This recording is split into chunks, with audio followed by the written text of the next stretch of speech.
Dieu a opéré ce miracle dans ma vie ici au Canada. Pour ceux-là qui ne me connaissent pas, moi c'est Julie Odette Nguna. Dans cette chaîne, je vous parle de tout. Je vais te raconter ce qui s'est réellement passé et je vais te dire ce que Dieu a opéré comme miracle dans cette histoire. Et je te prie vraiment de rester jusqu'à la fin de cette vidéo. Je crois une chose que après ce témoignage, tu vas changer ta façon d'adorer Dieu, de servir Dieu, de le louer. Qu'est-ce qui s'est passé? Je venais d'arriver au Canada et j'ai trouvé monsieur mon mari avec l'auto et son auto avait déjà beaucoup de rouille. Donc, il y avait beaucoup de rouille sur l'auto.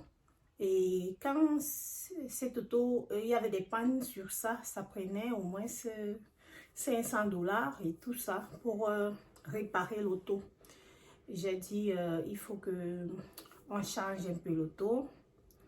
On achète une autre voiture, quoi. On achète une autre voiture. On est parti dans une maison où on vend des voitures des voitures occasionnelles. Nous sommes allés là-bas. On a fait le tour. J'ai choisi la voiture blanche. Alors, je voulais la couleur blanche ou la rouge. Donc, ça coïncidait. J'ai trouvé la couleur blanche. J'ai dit non, ça c'est... Elle me plaît bien. On va choisir cette voiture. On a pris cette voiture. Nous sommes rentrés à la maison. On roulait avec la voiture, ça a bien été. Comme je venais nouvellement arriver, un nouveau couple, nous sommes déplacés, nous sommes allés passer un week-end. Comme mon époux était en vacances et j'ai pris aussi un jour de congé. Nous sommes allés profiter de la vie à Niagara, voir les chutes de Niagara, profiter de la vie et tout, malgré qu'il faisait froid là-bas. Mais c'est comme si ça a bien été. Nous sommes partis avec l'auto, rentrés avec, tout allait bien. Arrivé à notre retour 2 jours après, on va aller à l'épicerie pour faire l'épicerie. C'est juste, c'est pas très loin, mais comme on voulait acheter beaucoup de choses, il fallait aller avec l'auto. On veut démarrer la voiture comme ça. La voiture n'arrivait pas à démarrer. Une voiture qu'on vient d'acheter. La voiture ne démarre plus. On essaye rien, on essaie rien. On décide d'appeler les gens qui s'occupent de ça. Donc, ils viennent porter la voiture pour aller voir ce qui ne va pas. Ils ont pris l'auto. Ils sont allés avec. Ça fait 1 semaine là-bas. Mon époux, comme lui, travaille loin de la maison. Il fallait qu'il parte au travail dans le bus. Et comme il travaille loin, il fallait prendre 3 bus aller, 3 bus de retour, donc 6 bus. Donc, ce qui fait qu'un bus, c'est 3,75 $. Donc, le tout faisait $22 par jour. C'était pas facile. C'est après qu'on a su que non, il peut acheter une carte de $20 et il peut monter dans le bus avec la carte là pendant 3 jours. C'était pas facile. Il fallait aller au travail très tôt et rentrer très tard le soir. C'était vraiment pas facile. L'auto était là dans un garage tout près de la maison. Et les gens ont dit non, ils ne peuvent pas, ils ne voient pas la panne, donc ils ne peuvent pas réparer l'auto. Monsieur mon mari a appelé un autre garage qui s'occupe de ce genre de problème. On a pris l'auto, partir avec là-bas.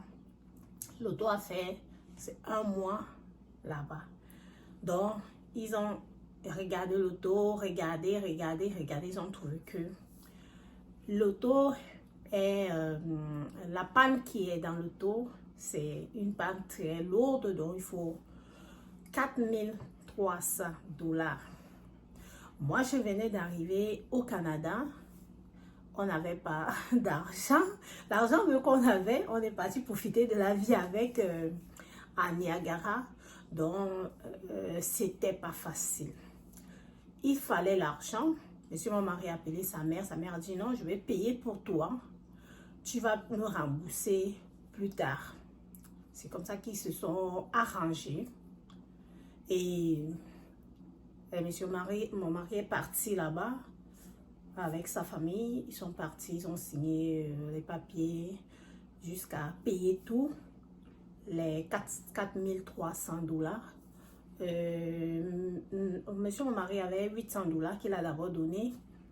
Il a donné, donc le reste, il restait 3500 dollars que monsieur mon mari devait rembourser à sa mère chaque mois. Donc il devait rembourser une somme d'argent chaque mois à sa maman, parce que c'est comme ça qu'ils se sont arrangés. L'auto est encore resté là une semaine pour revoir ce qui ne marche pas, voir ce qui doit marcher, jusqu'à ils ont appelé mon mari, dit que non, viens chercher l'auto. Il est parti. Je ne vous mens pas que les 1 mois là, c'était pas facile. Il est parti, il a pris la voiture, venir avec à la maison. Oui, on était dans la joie que au moins la voiture est revenue. En partant au travail, arrivant en route, à quelques temps de là où il travaille, arrivant à un stop, l'auto n'arrive plus à démarrer. Mais ça, c'est quoi ça? Il essaie de démarrer rien. Il essaie de démarrer rien. Il essaie de démarrer. Les 4300 dollars sont déjà donnés. La voiture n'arrive pas à rouler. Qu'est-ce qu'on fait? Il réappelle les gens là que voilà l'auto qui n'arrive pas à démarrer. Venez porter l'auto. Ils sont revenus prendre l'auto, partir avec. Gardez encore l'auto là-bas. La torture continue. Le bus chaque matin, rentrer tard le soir, 18h, 19h, pas facile. Après maintenant, oh, ils appellent, ils écrivent, ils disent oh, la panne, c'est une pièce. On l'appelle, on dit que la pièce, c'est une pièce qu'il faut acheter. Là, donc la pièce, c'est la pièce qu'il faut dans l'auto. Comme l'auto dérange là, c'est la pièce de 30 dollars qu'il faut acheter. Et ils ont acheté la pièce, ils ont mis la pièce de 30 dollars. Dès qu'ils ont mis, avec les taxes et tout, ça a donné quelque chose de 200 dollars. Et la voiture a commencé à rouler, rouler jusqu'aujourd'hui. Voilà, maintenant, on reste avec une dette. Il faut rembourser. Allez, chaque fin du mois, il faut rembourser aux parents, il faut rembourser de l'argent. Maintenant, le premier mois, on est parti, on a donné 300 dollars aux parents. La paie qui suivait, on devait aller verser encore une autre somme d'argent. On était, je me rappelle encore, le dimanche là, on est parti à l'église, j'avais un billet de 20 dollars. Monsieur mon mari me demande, tu vas donner ça? Tu vas donner ça? Je lui dis, oui, c'est Dieu qui m'a donné ça. Je dois donner cet argent au Seigneur. J'ai donné l'offrande de 20 dollars. Après maintenant, nous sommes allés souper chez les parents. Maintenant, on discutait. Après, la maman dit, l'argent que vous me devez là, ne me donnez plus ça. Donc, il fallait donner encore 3200 dollars. Elle dit, non, vous êtes mes enfants. L'argent que vous me devez, ne me payez plus cet argent. Vous êtes mes enfants. On doit s'occuper de vous et tout et tout. Mes frères, mes soeurs, 3200 dollars. Tu dois à quelqu'un et la personne là te dit, non, ne me rembourse plus, laisse. Si ce n'est pas le miracle de Dieu, c'est qui? Si ce n'est pas la main de Dieu, c'est qui?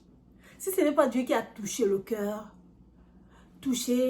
des parents, touché le cœur de la maman et dit que là, vous voyez là, c'est que vous me devez là. Ne me payez plus ça. Restez avec. Mes frères, mes sœurs, Dieu est un Dieu de miracles. Dieu est un Dieu de miracles. Oui, comme j'avais fait une vidéo disant que nous tous, nous voulons avoir des témoignages, mais personne ne veut passer par des épreuves. Ce n'était pas facile. Ce n'était pas facile de traverser ce moment-là. C'était vraiment pas facile. Que tu es habitué à monter, descendre dans l'auto, partir à l'épicerie avec l'auto, mais tu te retrouves, tu marches à pied, tu arrives comme ça à l'épicerie, tu finis de charger les sacs et tu rentres avec les sacs où tu accroches les sacs sur l'épaule, ça te fend l'épaule. Je me rappelle encore de ce que je vivais au village. Je dis, hey, donc tu portes un bagage comme ça, tu vois comme tu arrives comme ça, tes mains font mal. Pas facile. Que tu fais l'épicerie comme ça, tu portes tout en main. C'était pas facile. Ce n'était pas facile, mais le Seigneur a fait un miracle. L'auto est revenu, l'argent qu'on devait rembourser, la dette a été annulée. La grâce de Dieu. Mon premier témoignage, ça c'est le deuxième témoignage que c'est ce que Dieu a fait pour moi ici au Canada. Le premier témoignage, quand je suis arrivée ici, mes frères, mes soeurs, comme je vous dis, j'ai pas beaucoup fréquenté. Je suis arrivée ici, il faut chercher l'emploi. Et là où je suis allée, là où on m'a pris, là où on m'a appelé, il faut travailler. C'est un restaurant, le restaurant le plus populaire du Canada, parmi les plus populaires du Canada. On m'a appelé là d'aller travailler. Un jour, donc quand je travaillais déjà, un collègue était là avec notre patron. Il dit que le gérant du restaurant, il dit que, hey, Julie, tu es forte. Tu as déposé ton CV aujourd'hui et le lendemain, on t'appelle. Dieu est avec toi. Il me dit que lui, il a déposé son CV, on ne l'appelait pas. Il est revenu, il a encore déposé, on ne l'appelait pas. Il est revenu, il a encore déposé. C'est après qu'on l'a appelé. Donc, il a déposé le CV. Beaucoup de fois, il venait, il déposait, il partait, il venait déposer jusqu'à ce qu'on l'a appelé. Mais moi, j'ai déposé comme aujourd'hui, le lendemain, on m'a appelé. Donc, il me disait que non, tu as la chance. Il dit, mais toi là, tu déposes aujourd'hui et demain on t'appelle. J'ai compris que non, Dieu est bon. Et il fait grâce à ses enfants, ceux qui se confient en lui, il fait grâce. Et maintenant, me voici qui arrive là-bas. Là-bas, il faut travailler avec les ordinateurs. Moi, je ne connais pas l'ordinateur. Je connais l'ordinateur peut-être quand je partais au cyber pour faire la saisie de mes papiers, de mes documents, pour imprimer, pour faire les PDF et tout, et tout, et tout. Mais toucher l'ordinateur, manipuler, non. Mais le Seigneur, quand je partais au travail, je priais, Seigneur, donne-moi la sagesse, donne-moi la connaissance, donne-moi la sagesse. Le Seigneur m'a fait grâce de connaître, je connais enregistrer les commandes dans l'ordinateur. Je ne connaissais même pas l'argent. Tu vois l'argent comme ça. Une fois, je suis arrivée au travail, notre superviseur, elle me demande que tu es moins à l'aise où? J'ai dit non, je suis moins à l'aise à la caisse. Moi, je croyais que quand je vais dire je suis moins à l'aise à la caisse, elle va me mettre ailleurs. Elle me dit, c'est là-bas que tu dois partir. Ok, tu vas travailler dans telle caisse. Mes frères, mes soeurs, ce n'était pas facile. Mais le Seigneur a fait grâce. Le Seigneur a fait grâce. Un restaurant où il y a les clients à temps et à contre-temps. Aujourd'hui encore, j'ai regardé le service au drive. On fait 134 clients par heure. Donc, il y a les clients à tout moment. Il faut rembourser l'argent. Le Seigneur m'a fait grâce. Il m'a donné la sagesse. Il m'a donné la connaissance. Oh, même le français, même. Pas facile. Le Seigneur agit. Je fais souvent quand il part au travail comme ça, il dit, Seigneur, je ne peux rien sans toi.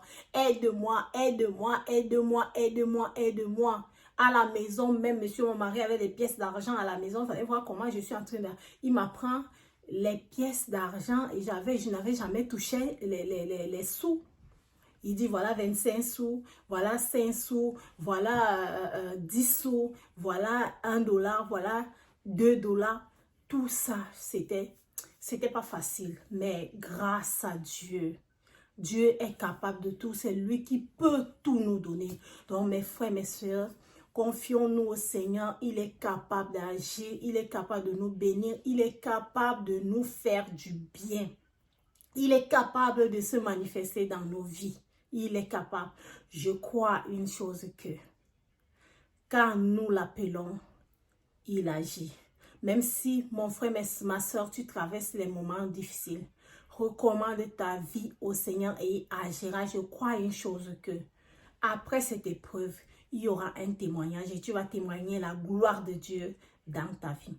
Voilà ce que j'avais à vous faire comme vidéo aujourd'hui. Portez-vous bien. N'oubliez pas de liker, n'oubliez pas de vous abonner. N'oubliez pas de cliquer sur la cloche de notification pour ne rater aucune de mes vidéos. N'oubliez pas de partager ce témoignage. Ça peut aider plusieurs. Dieu est capable de tout.